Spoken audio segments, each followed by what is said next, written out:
Hello বন্ধুরা, আসসালামু আলাইকুম। তো এখন আমরা কুমিল্লা বোর্ডের সমাধানটা নিয়ে এসেছি। তো দেখি কুমিল্লা বোর্ডের সমাধানে কি বলেছে। আমি আর উত্তরগুলো পড়ব না, বা তোমাদের উদ্দেশ্যে একটু বলে রাখি যে কারো যদি কোনো উত্তরের সমাধান লাগে বা ব্যাখ্যা লাগে তো আমার কাছে বইলো, আমি আর কি কমেন্ট বক্সে বললে পরে আমি তোমাকে বুঝিয়ে দিব হনে। কিন্তু এখানে আর বললাম না, কারণ আমারও সবগুলো ভিডিও আপলোড করা লাগবে, তো তো সময় একটু স্বল্পতা আছে। তো দেখো, প্রথমে 1 নম্বরে যে সলিউশনটা, 1 নম্বরে এটা সঠিক উত্তর নেই, এটার ব্যাখ্যাটা এখানে দেওয়া আছে, তো তোমরা এখান থেকে দেখতে পারো একটু। পরে যেটা 2 নম্বরটা, 2-এর হবে খ, 2-এর খ নাম্বারটা হবে।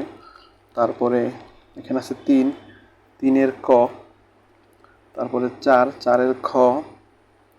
তারপরে যেটা আছে 5 নম্বর, 5-এর গ হবে। আর 6-এর হবে ঘ নাম্বারটা।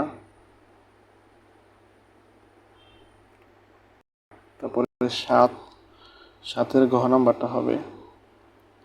তারপরে 8-এর গ হবে এবং 9-এর হবে ঘ নাম্বারটা। তারপরে দেখবো আমরা 10, 10-এর গ হবে। আর 15-এর হবে খ নাম্বারটা। তারপরে সরি, এটা 15 না, এটা 11, 11 হবে খ নাম্বারটা। তারপরে দেখবো আমরা 12, 12-এর ঘ নাম্বারটা হবে। আর এখানে আছে 13, 13-এর গ নাম্বারটা। আর 14, 14-এর খ হবে। আর 15, 15 হবে ঘ নাম্বারটা, 15 তো গ হবে। তারপরে দেখবো আমরা 16, 16-এর হবে গ, 16-এর উত্তর হবে গ, চক্রবর্তী ব্যাসার্ধ থেকে আসছে। তারপরে 17 নাম্বারটা, 17 নাম্বারটা হবে ঘ নাম্বারটা। তারপর দেখবো আমরা 18, 18-এর গ হবে। তারপর 19, 19-এর ঘ নাম্বারটা হবে। তারপর দেখবো আমরা 20, 20-এর ক হবে। প্রশ্নগুলো সহজই আসছে, দেখা যায়।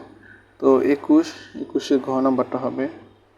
তারপরে 22, 22-এর হবে ক নাম্বার। আর 23, 23-এর খ।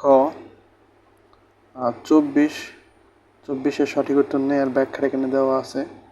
আর 25, 25-এর ক নাম্বার। তো এখানে আমি ব্যাখ্যার বললাম না বা সবগুলো বুঝিয়ে দিলাম না। তারপর কারো যদি কোনো বস্তু মনে হয় যে এটা তো এটা উত্তর হওয়ার কথা না, এটা কীভাবে আসলে বুঝিয়ে দেন, তো কমেন্ট বক্সে লিখতে পারো, আমি তোমাদের বুঝিয়ে দেবো। আর চ্যানেলটিকে সাবস্ক্রাইব করে রাখতে পারো, যাতে করে যে কোনো আপডেট তোমাদের এইচএসসি অ্যাডমিশনের সবার আগে তুমি পেয়ে যাও। তো সবাই ভালো থাকবে। আসসালামু আলাইকুম।